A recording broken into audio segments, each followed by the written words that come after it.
हिंदी लोक भारती 10वीं कक्षा 9वां पाठ है रीढ़ की हड्डी। और इस रीढ़ की हड्डी पाठ के लेखक है जगदीश चंद्र माथुर जी।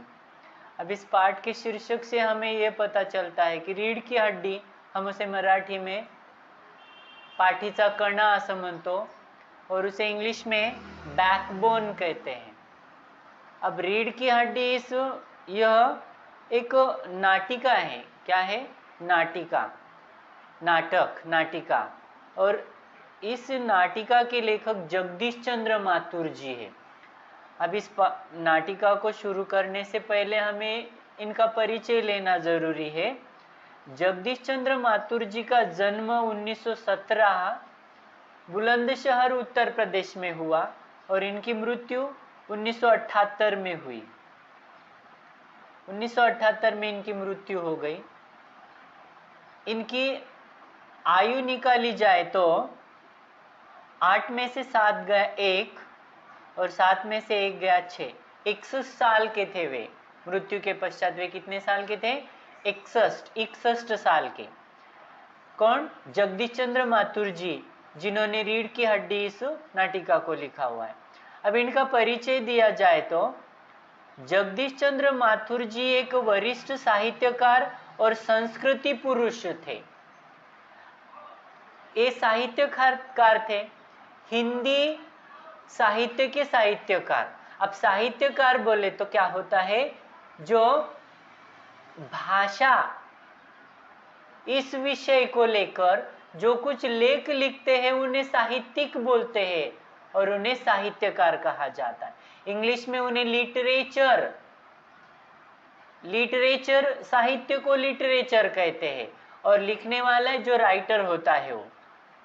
फिर ये जगदीश चंद्र माथुर जी वरिष्ठ साहित्यकार थे। वरिष्ठ बोले तो जो साहित्यकार हिंदी साहित्य में है उनमें से सीनियर, श्रेष्ठ, वरिष्ठ। और संस्कृति पुरुष थे, इसका मतलब है भारतीय संस्कृति में जो कुछ हिंदी साहित्य में भारत के संस्कृति के बारे में लिखा है और उन्होंने लिखकर हमारे सामने पेश किया है। किस बात को?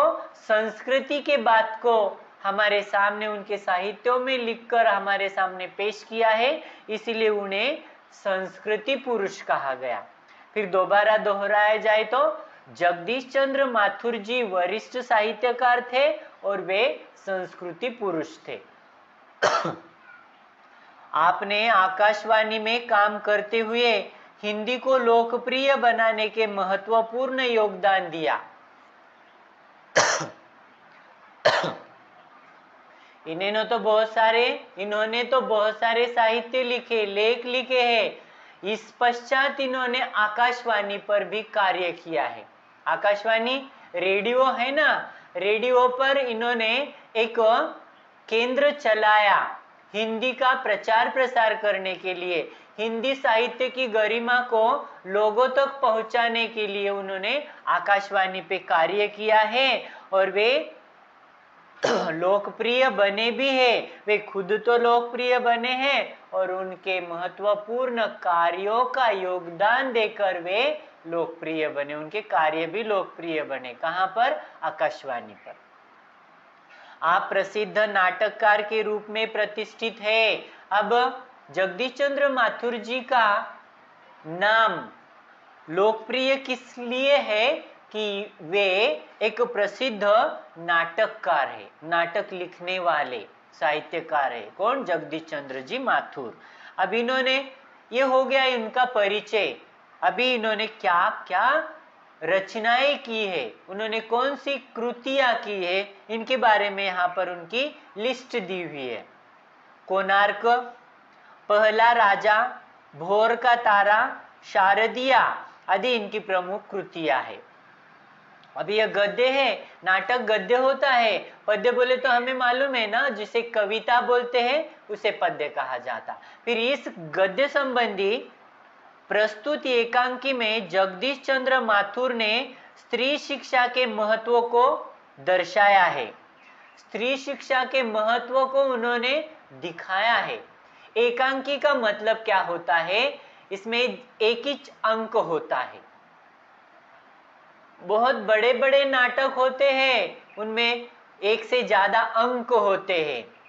ये एकांकी है, एक दिन में पूरा होने वाला, एक घंटे में पूरा होने वाला, बोले तो सीमित वक्त में समाप्त होने वाली नाटिका, उसे एकांकी बोलते। एक ही अंक। फिर इस एकांकी में, रीढ़ की हड्डी इस एकांकी में जगदीश चंद्र माथुर जी ने स्त्री शिक्षा को महत्व दिया है और स्त्री शिक्षा के महत्व को इस नाटक में प्रस्तुत किया है। समाज के दकियानुसी विचारों पर प्रहार करते हुए लेखक ने नारी सम्मान को महत्व प्रदान किया है। दकियानुसी, दकियानुसी बोले तो झूठे झूठे रीति रिवाज। दकियानुसी का अर्थ है झूठे रीति रिवाज। फिर समाज में बहुत सारी झूठी रीति रिवाज होती है थे। अब हम उन झूठे रीति रिवाजों से धीरे धीरे परे जा रहे हैं, हम में सुधार आ रहा है। पुरातन काल में या हमारे भूतकाल में स्त्री शिक्षा को महत्व नहीं था, स्त्री को गौण माना जाता था, स्त्री को कुछ महत्व दिया नहीं जाता था। फिर ये सब बातें दकियानुसी होती है। इस विचारों को प्रकट इस नाटिका में जगदीश चंद्र माथुर जी ने प्रस्तुत किया है। चलो देखेंगे इस नाटिका को।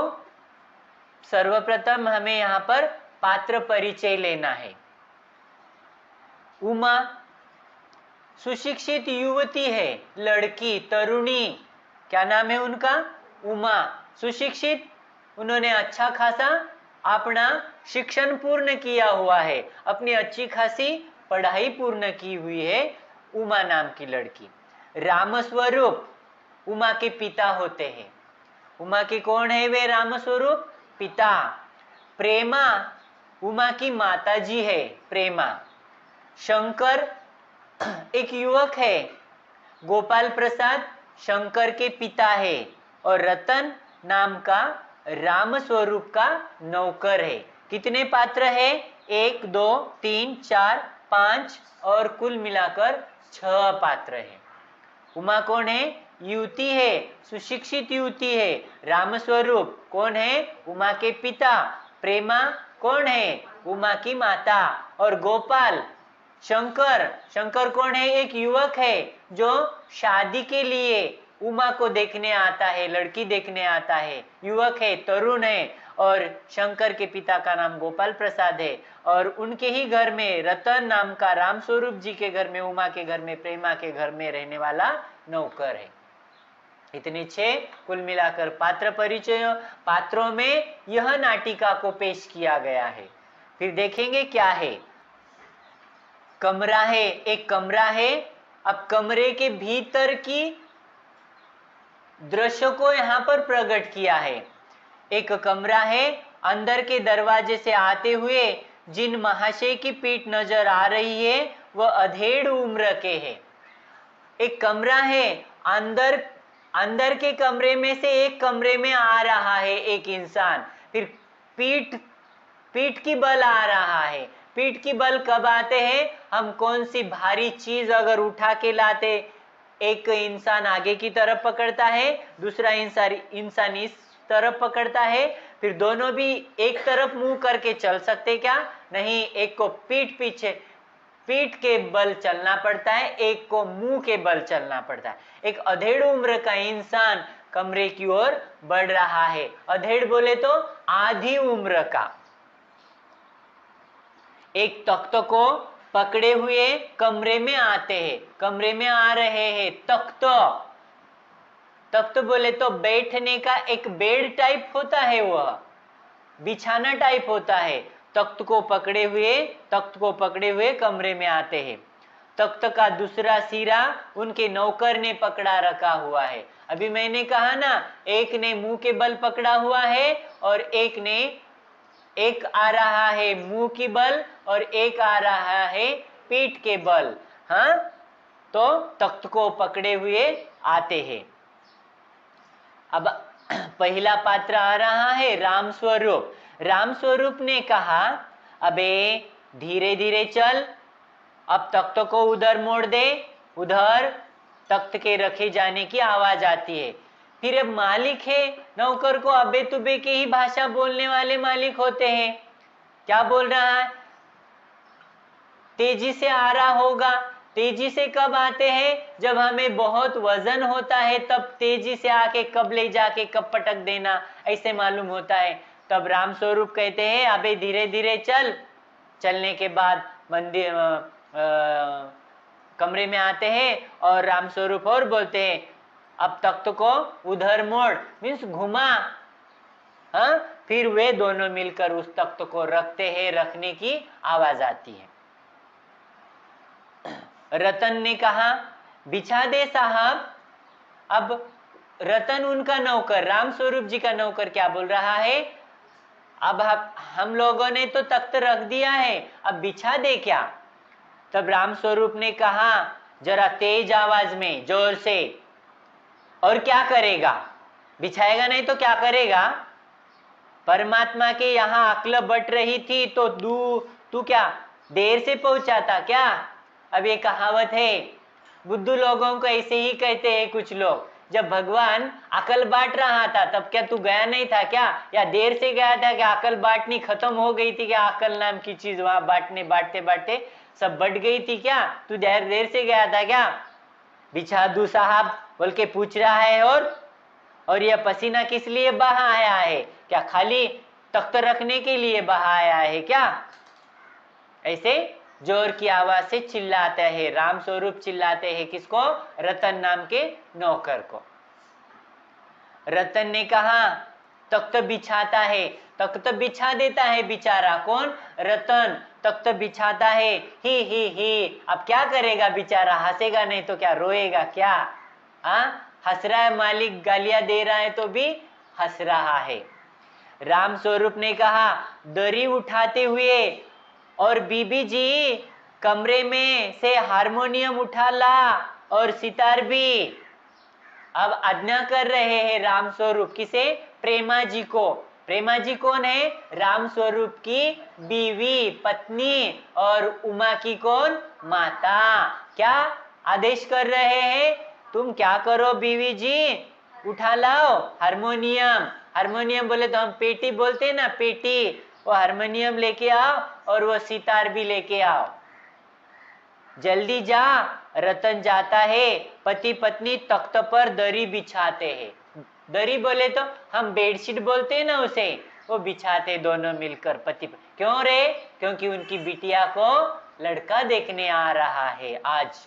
फिर लड़के के सामने उस लड़की को पेटी बजा के दिखाना होगा, सितार बजा के दिखाना होगा, गाना गवा के बताना होगा। पहले ऐसे ही कर देते, चल के बता, बोल के बता, नाच के बता, गा के बता, ऐसे बहुत सारी परीक्षाएं लेते थे। आज के जमाने में चल के बता, बोल के बता देने वाले को लड़की क्या बोल रही है? चलो, ये जमाना खत्म हो गया है। अभी मुझे चलने भी आता है, मुझे बहुत तेजी से बोलने भी आता है, और मुझे गाने भी आता है, नाचने भी आता है, सब कुछ आता है। मगर तुम्हें क्या आता है? तुम मेरे लायक हो? ऐसे बोलने वाला समाज हो रहा है अभी। क्यों? क्योंकि इस दकियानुसी बातों पर लड़कियों को बहुत तकलीफ होती थी। अब लड़कियां कमजोर नहीं रही हैं। देखो, फिर कौन? पति पत्नी तख्त पर दरी बिछाते हैं। प्रेमा ने कहा, कौन है प्रेमा?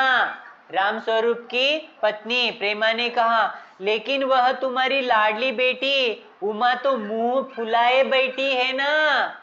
लड़का तो आ रहा है देखने, लड़के वाले, मगर अजी सुनते हो? प्रेमा राम स्वरूप को पति से बोल रही है, अपनी बेटी मुंह फुलाए हैं, रुसून बसलेली आहे, नाराज आहे, असं म्हणून सांगते. राम स्वरूप ने कहा क्या हुआ? प्रेमा ने कहा तुम्ही ने तो कहा था कि उसे ठीक ठाक करके नीचे लाना। अजी तुमने कहा था ना उसे ठीक ठाक सज सवर के लेके आना। राम स्वरूप ने कहा अरे हाँ, देखो उमा से कह देना कि जरा करीने से आए। करीने से आए बोले तो जरा आदब से आए, जरा नमी से आए, जरा कोमल काया लेके आए, नहीं तो झांसी की रानी बन के ना आए, माता दुर्गा बन के ना आए, काली बन के ना आए। जरा कैसे आए? करीने से आए, सादगी से आए। ये लोग जरा ऐसे ही हैं। इन्हें क्या लड़की में कड़कपन, लड़की में कोमलता चाहिए। लड़की बेअदब इन्हें पसंद नहीं है। क्या हमारी बेटी हम अकड़पन भी पसंद है? क्या हमारी बेटी अकड़ी हुई है? क्या नहीं है, फिर भी उच्च शिक्षित है ना, होशियार भोली भाली बनकर आए, क्योंकि उनको कम पढ़ी लिखी है मेरी बेटी बोल के बोला हुआ है लड़के वाले को। खुद पढ़े लिखे हैं, वकील है, सभा सोसाइटियों में जाते हैं, मगर चाहते हैं कि लड़की ज्यादा पढ़ी लिखी न हो। लड़के वाले जो आ रहे हैं ना देखने हमारी उमा को, वे बहुत पढ़े लिखे हैं।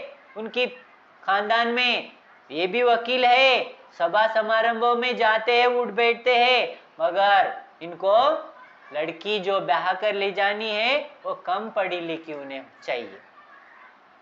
प्रेमा ने कहा और लड़का कितना पढ़ा हुआ है, इसका मतलब क्या है? और लड़का? राम स्वरूप ने कहा बाप शेर है तो लड़का सव्वा शेर है। बाप इतना पढ़ा है तो बाप से ज्यादा पढ़ा हुआ है लड़का। ऐसे राम स्वरूप अपनी पत्नी को समझा रहे हैं। बीएससी के बाद लखनऊ में ही तो पढ़ता है, मेडिकल कॉलेज में बीएससी हो गया उनका, उसका लड़के का। फिर बीएससी होने के बाद आगे की पढ़ाई लखनऊ में कर रहा है और वो मेडिकल कॉलेज में पढ़ रहा है। कहता है कि शादी का सवाल दूसरा है, पढ़ाई का दूसरा है, क्या करूं, मजबूरी है। कहता है कि अभी मुझे पढ़ना है, मगर पढ़ाई का सवाल दूसरा है और शादी का सवाल दूसरा है, मजबूरी है शादी करने का। राम स्वरूप अपनी पत्नी को समझा रहे हैं। आगे रतन ने कहा, रतन कौन है? राम स्वरूप जी के घर वाला नौकर। बाबूजी बाबूजी, धीमी आवाज में, नौकर बेचारा धीमी आवाज में ही बोलना चाहिए, तो बाबूजी बाबूजी ऐसे बोलने जमेगा क्या? नहीं, धीमी आवाज, बाबूजी बाबूजी ऐसे बोल रहा है। राम स्वरूप ने कहा दरवाजे से, राम स्वरूप ने कहा अब ब्रैकेट में जो बातें होती है ना वो वे क्या कर रहे हैं क्या नहीं उनकी कृति बताते हैं। ब्रैकेट में दिया हुआ है दरवाजे से बाहर झांक कर। दरवाजे से क्या कर रहा है राम स्वरूप? झांक रहे हैं। अरे प्रेमा वो आ भी गए, अरे प्रेमा वो आ भी गए, तुम उमा को समझा देना, थोड़ा सा गा देगी, उसे पहले ही बोल के रखो, बेटी तुमको गा के भी बताना है, समझा के रखो, नहीं तो एंड टाइम में मैं नहीं गाने वाली बोलेंगी, नहीं तो बेचारी बेटी मेरी। ऐसे राम स्वरूप अपनी पत्नी को, क्योंकि बेटियां माँ का कहना ज्यादा मानती है, ऐसा है। मेहमानों से, अब मेहमानों से क्या ब्रैकेट में दिया हुआ है, मेहमानों से हंस रहे हैं, अभी हंसना पड़ेगा ना, क्या कितनी भी हंसी ना होते भी कृत्रिम हंसी, डुप्लीकेट हंसी, आइए आइए, कैसे बोल रहे आइए आइए। बाबू गोपाल प्रसाद बैठते हैं। अभी बाबू गोपाल प्रसाद कौन है? शंकर के पिता, जो लड़की देखने आ रहे, बहू बाहर ब्याह कर ले जाने के लिए, वे क्या करते हैं? बैठते हैं। मकान ढूंढने में कुछ तकलीफ तो नहीं हुई? और राम स्वरूप हंसते बिचारे, घर शोधायला तुम्हाला काही त्रास तर नाही झाला ना, असं म्हणते। गोपाल प्रसाद कहते खंकार कर, खंकार कर। नहीं, टांगे वाला जानता था रास्ता मिलता कैसे नहीं, तांगे वाला जानता था तुम्हारा घर। राम स्वरूप ने कहा हाँ हाँ हाँ, लड़के की तरफ मुखातिब होकर, मुखातिब बोले तो लड़के की तरफ देखकर राम स्वरूप ने कहा, और कहिए शंकर बाबू कितने दिनों की छुट्टियां है तुमको? अब तुम बीएससी के बाद मेडिकल कॉलेज में पढ़ रहे हो ना लखनऊ, कहिए कितनी दिन की छुट्टियां है? शंकर बोलता है जी कॉलेज की तो छुट्टियां नहीं है, वीकेंड में चला आया था। वीकेंड बोले तो सैटरडे को आया था, सैटरडे रहूंगा, संडे शाम तक चला जाऊंगा। शंकर क्या बोल रहा है जी कॉलेज को तो छुट्टियां नहीं, वीकेंड में चला आया था। राम स्वरूप ने कहा तो आपके कोर्स खत्म होने में अब साल भर रहा होगा, अब आपका जो मेडिकल का कोर्स कर रहे हो ना, अबे बेटी का पिता है बेचारा, पूछना ही पड़ेगा ना सब कुछ। आपका मेडिकल कोर्स पूरा होने में क्या 1 साल रहा होगा? शंकर ने कहा जी यही कोई साल 2 साल। राम स्वरूप ने कहा 2 साल? शंकर हाँ हाँ हाँ हंसते हुए डुप्लीकेट, जी 1 साल का मार्जिन रखता हूं मैं, फेलमिल हो जाएगा ना, 1 साल का इन्हें मार्जिन रखता कहते। 1 साल के लिए 2 साल का मार्जिन क्यों रखता? बेअकल है क्या? कम अकल है क्या? नहीं ही करके बोल रहा है हाँ हाँ हाँ 1-2 साल में क्या करता हूँ, 1 साल मार्जिन रखता हूँ। गोपाल प्रसाद ने कहा अपनी आवाज और तरीका बदलते हुए, अब इसका तरीका मीठा हो गया अभी, क्योंकि पेंच में पकड़ा ना लड़के को। 1 साल में पूरा होने का 2 साल क्यों बोल रहे हो? मैं 1 साल मार्जिन रखता हूं बोल के वो बोला, पकड़ गया, तो अब इसने साइड चेंज कर दी आवाज को, अपनी आवाज और तरीके को बदलते हुए क्या कह रहा है देखो गोपाल प्रसाद, अच्छा तो साहब फिर बिजनेस की बातचीत हो जाए। अब ये लड़की को ब्याह कर ले जाना एक बिजनेस ही था उस समय में, अभी भी चल रहा है छुपा छुपा। लड़की को अच्छा घर देखने के लिए माँ बाप क्या करते बेचारे, बहुत सारे डील को हाँ में मिला देते, इतना चाहिए हाँ देंगे, इतना चाहिए हाँ देंगे। तो इन्होंने क्या बोला है गोपाल प्रसाद ने, अच्छा तो साहब आप बिजनेस की बात शुरू करें क्या? राम स्वरूप ने कहा चौंक कर बोले तो आश्चर्यचकित होऊन तो, अरे कसलं बिझनेस असेल अजून, बिझनेस समझकर, ओहो अच्छा लेकिन जरा नाश्ता तो कर लीजिए, ऐसे कह रहे बेचारे राम स्वरूप जी। गोपाल प्रसाद ने कहा यह सब आप क्या तखल्लुफ करते हो, खाने का तो है, फिर भी बोलते हैं ना खाने का रहता, चाय पिणे की भी रहती, फराळ करायचे असते त्यांना, पण नाही म्हणतात, डुप्लिकेट वरून नका चहा पाण्याचं काय तेवढे हे नाही म्हणतात। मग घरी गेल्यावर म्हणतात चहा भी केला नाही, पोहे भी केले नाही, म्हणतात की नाही, हंगून काढतात। राम स्वरूप ने कहा हाँ तकल्लुफ किस बात का, यह तो मेरी बड़ी तकदीर है कि आप मेरे यहाँ तशरीफ लाए, अंदर जाते, ये तो मेरी बड़ी तकदीर है कि आप हमारे घर को आए, अंदर जाते हैं बेचारे। अब औरतें घर से बाहर नहीं आती ना, तो जाते हैं। गोपाल प्रसाद अपने लड़के से, गोपाल प्रसाद कहता है अपने लड़के से, क्यों क्या हुआ? शंकर बोला कुछ नहीं। गोपाल प्रसाद कहा झुक कर क्यों बैठते हो, ऐसा क्यों बैठते हो झुक कर, ब्याह तय करने आए हो, कमर सीधी करके बैठो। क्या बैठो? कमर सीधी करके बैठो, ब्याह करने को आए हो। तुम्हारे दोस्त ठीक कहते हैं कि शंकर की बैकबोन बोल के चिढ़ाते हैं तुमको, शंकर की बैकबोन बोले तो रीढ़ की हड्डी। इतने में बाबू राम स्वरूप चाय की ट्रे लाकर मेज पर रख देते हैं, चाय की ट्रे लाए हैं और वो टी टेबल बोलते हैं ना मेज पर रख देते। गोपाल प्रसाद ने कहा आखिर आप माने नहीं ना, लाए ना चाय, सगे आए तो चाय पानी तो देना ज पड़ता, हम क्या उतने गए गुजरे हैं क्या? हाँ आखिर आप माने नहीं, गोपाल प्रसाद बोलते। राम स्वरूप ने कहा चाय प्याले में डालते डालते हाँ हाँ हाँ, आपको विलायती चाय पसंद है या हिंदुस्तानी?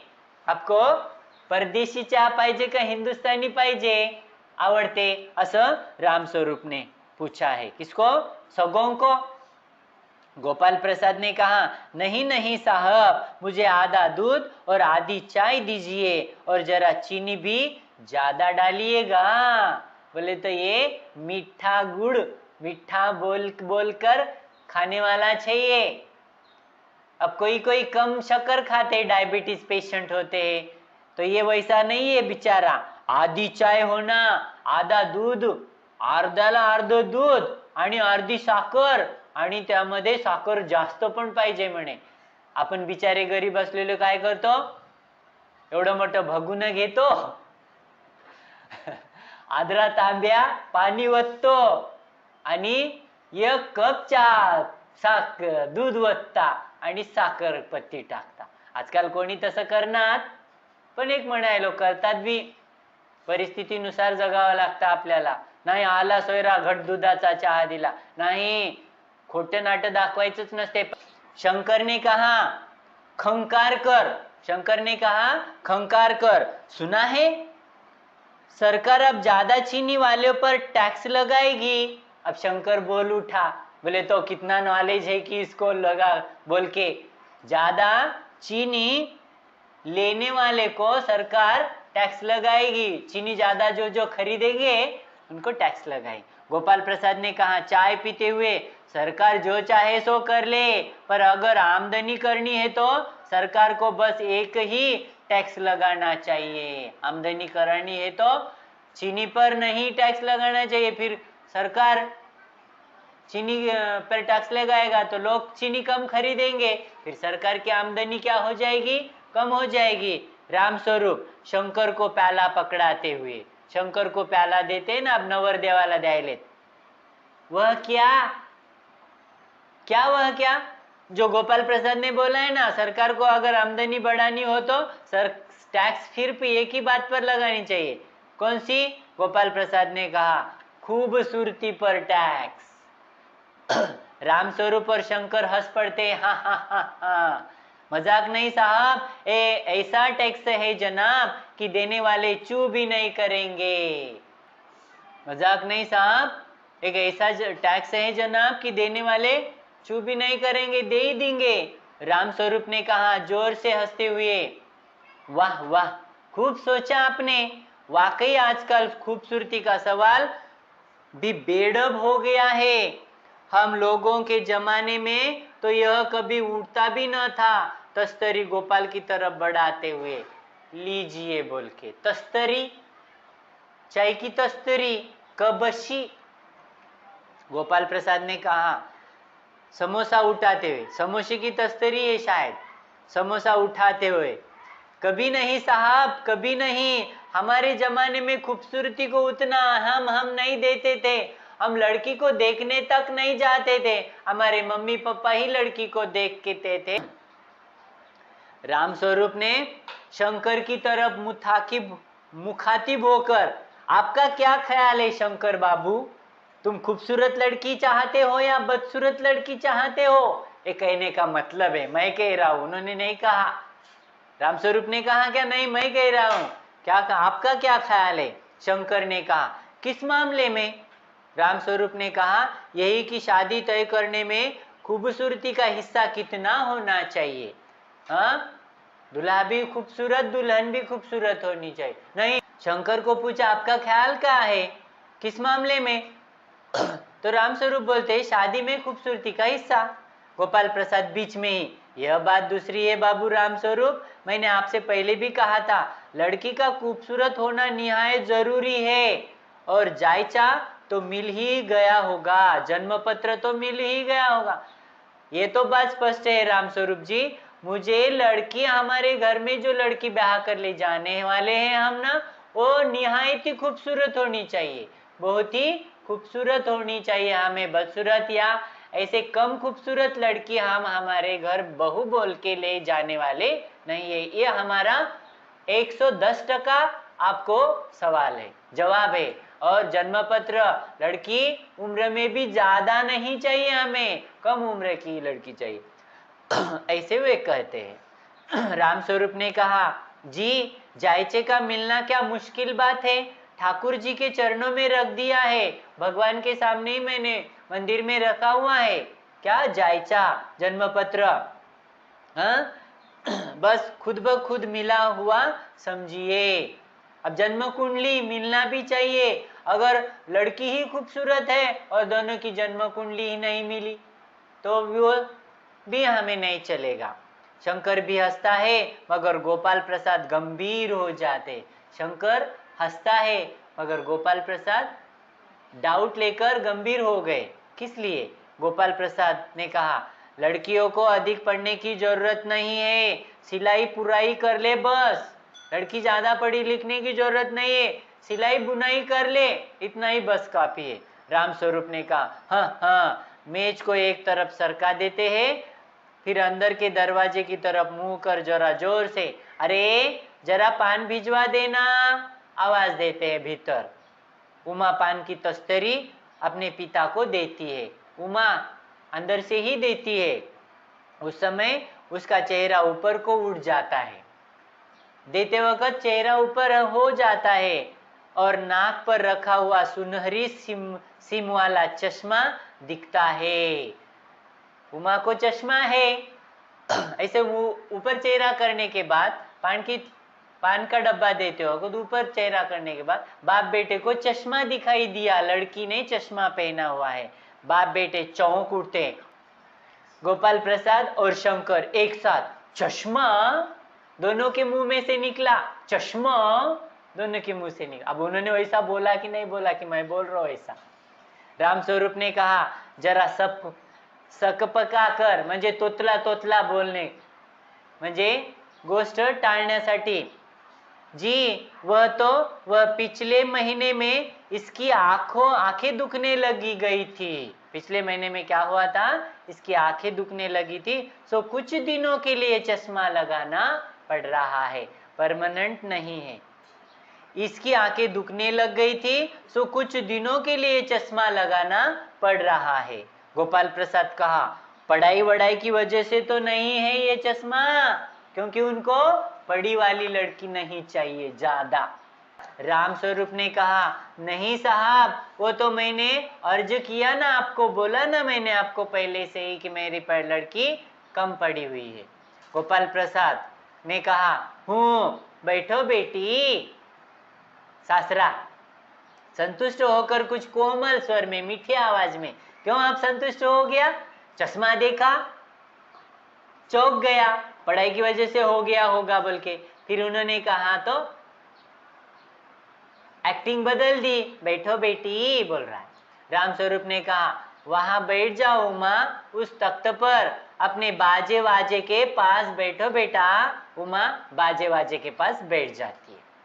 गोपाल प्रसाद कहते हैं, चाल में तो कुछ खराबी है नहीं, चेहरे पे पर भी छवि है। छवि है बोले तो चेहऱ्यावर तेज आहे, सुंदर आहे।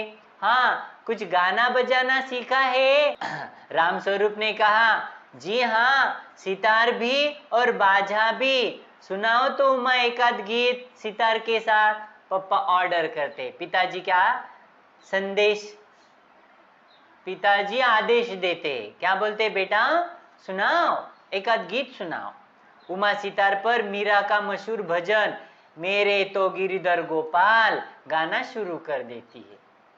उसकी आंखें शंकर की झेपती सी आंखों से मिल जाती है और वह गाते गाते एक साथ रुक जाती। आंखों को आंखें मिलती है, तब ये नाराज होके वो क्या हो जाती है, गाना बंद कर देती है। राम स्वरूप ने कहा, क्यों, क्या हुआ, गाने को पूरा करो उमा। गोपाल प्रसाद कहता है, नहीं नहीं साहब, काफी है, आपकी लड़की अच्छा गाती है। आपकी लड़की क्या करती है? अच्छा गाती है। उमा सितार रखकर अंदर जाने की ओर बढ़ती है। गोपाल प्रसाद ने कहा, अभी ठहरो बेटी, बहुत सारे सवाल पूछने हैं। राम स्वरूप ने कहा, थोड़ा और बैठी रहो उमा। उमा बैठती है। गोपाल प्रसाद ने कहा उमा से, क्या कहा, तो तुमने पेंटिंग वेंटिंग भी सीखी है? उमा चुप, कुछ नहीं बोलती है उमा। रामस्वरूप ने कहा, हाँ वह तो मैं आपको बताना भूल ही गया, वो तो मैं आपको बताना भूल ही गया। ये जो तस्वीर टंगी हुई है ना कुत्ते वाली, इसी ने बनाई है। गोपाल प्रसाद ने कहा, ये तो बहुत अच्छा है, और सिलाई वगैरह कपड़े वगैरह सिलते कहा? रामस्वरूप, सिलाई तो सारे घर की इसी के जिम्मे रहती है, यहाँ तक कि मेरी कमीजें भी ये सीती है बेचारी, पर पढ़ाई कब करती है, उतनी उच्च शिक्षित है, एमए एमकॉम तक है वो। हाँ हाँ हाँ, झूठी हंसी है। कैसी हंसी है? झूठी हंसी। सिलाई तो सारे घर की इसी के जिम्मे है। हाँ, मेरी कमीज भी बेचारी मेरी बेटी ही सीती है। हाँ हाँ हाँ हाँ, हंसता है बेचारा, क्या करता है। गोपाल प्रसाद ने कहा, ठीक, लेकिन हाँ बेटी, तुमने कुछ इनाम बिनाम भी जीते थे जब तुम पढ़ाई करती थी, तब कौन से कुछ इनाम बिनाम भी जीते हैं कि नहीं? जीते? बोले तो विन किए कि नहीं? जिंकलेत का नहीं। उमा चुप। रामस्वरूप इशारे के लिए खांसते लेकिन उमा चुपी है, उसी तरह गर्दन झुकाए। गोपाल प्रसाद आधीर हो उठते हैं और रामस्वरूप को सक पकाते हैं। बोले तो कुछ छेड़ते होंगे, बोलते होंगे। रामस्वरूप ने कहा, जवाब दो उमा गोपाल से। हाँ हाँ, जरा शर्माती है, इनाम तो इसने। अब कुछ नहीं बोल पाए, इतना ही बोल पाए। रामस्वरूप क्या कह रहे हैं? जवाब दो उमा गोपाल प्रसाद जी से। हाँ हाँ, जरा शर्माती है मेरी बेटी। इनाम तो इसने। कुछ भी नहीं कह पाया आगे। गोपाल प्रसाद ने कहा, जरा रुखी आवाज में। गोपाल प्रसाद ने जरा रुखी आवाज, जरा इसे भी तो मुंह खोलना चाहिए। रामस्वरूप कहा, रामस्वरूप ने कहा, उमा देखो आप क्या कह रहे हैं, जवाब दो ना। गोपाल प्रसाद जी क्या कह रहे हैं, जवाब दो ना। उमा ने कहा हल्की लेकिन मजबूत आवाज में, हळू पण मोठ कडक आवाजात बोलली, हळूच बोलली पण कडक. कसं हळू आणि कडक कसं असते रे ते? कसं असतं?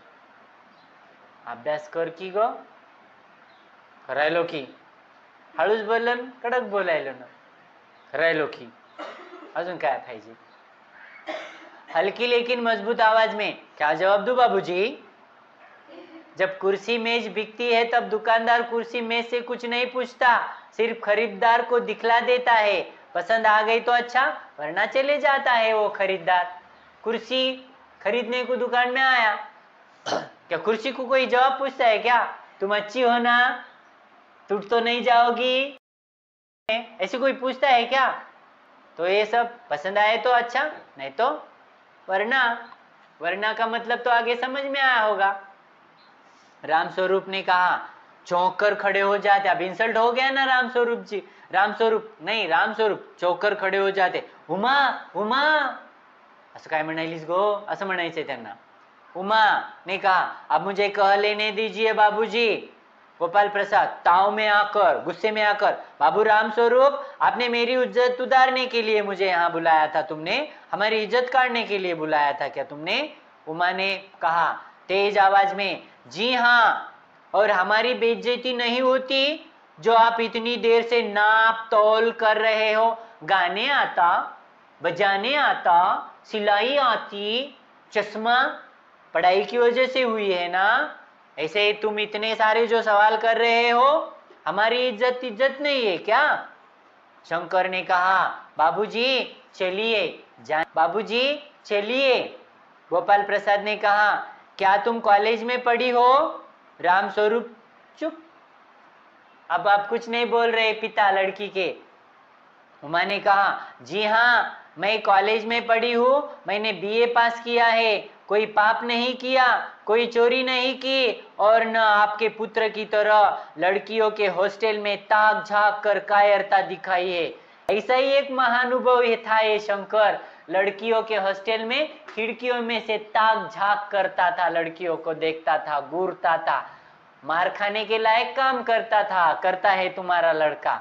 हाँ, उस हॉस्टल में मैं पढ़ती हूँ और जिस हॉस्टल में मैं रहती हूँ उस हॉस्टल में तुम्हारा लड़का खिड़कियों में लड़कियों को ताकते रहता है।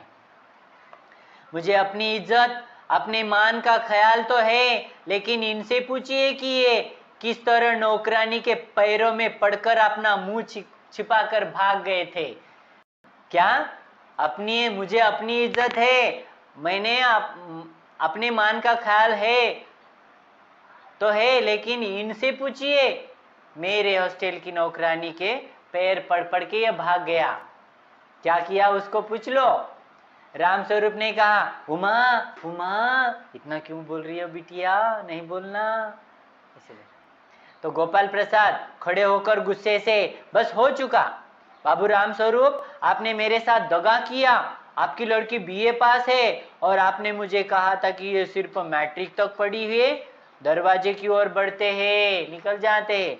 उमा कहती है, जी हाँ जाइए, जरूर चले जाइए, लेकिन घर जाकर जरा यह पता लगाइए कि आपने लाडले बेटे के रीढ़ की हड्डी भी है या नहीं, यानी बैकबोन। बैकबोन चिड़वाली थी ना, पण दोनदा आता म्हणली, 2 बार बोल रही उन्हें, जाकर आपके बेटे की बॅकबोन है की नहीं देखिए, बॅकबोन बॅकबोन असं पोरं चिडवायचे त्याला तिकडे कॉलेज। बाबू गोपाल प्रसाद के चेहरे पर बेबसी का गुस्सा है और उनके लड़के के रुलसापन। दोनों बाहर चले जाते हैं। उमा सहसा चुप हो जाती है। कौन रोने को आया? शंकर रोने को आया। और बाबू गोपाल प्रसाद के चेहरे पर क्या है? गुस्सा है, मगर वो गुस्सा कुछ काम का नहीं है, बेबसी का गुस्सा। इस तरीके से यह नाटिका लड़कियों के लिए अच्छी है जो दकियानुसी बातों में भरोसा रखते हैं लड़के वाले। कहाँ से लिया हुआ नाटक है? भोर का तारा, एकांकिका है, ये एकांकिका संग्रह है भोर का तारा, उसमें से ली हुई नाटिका है।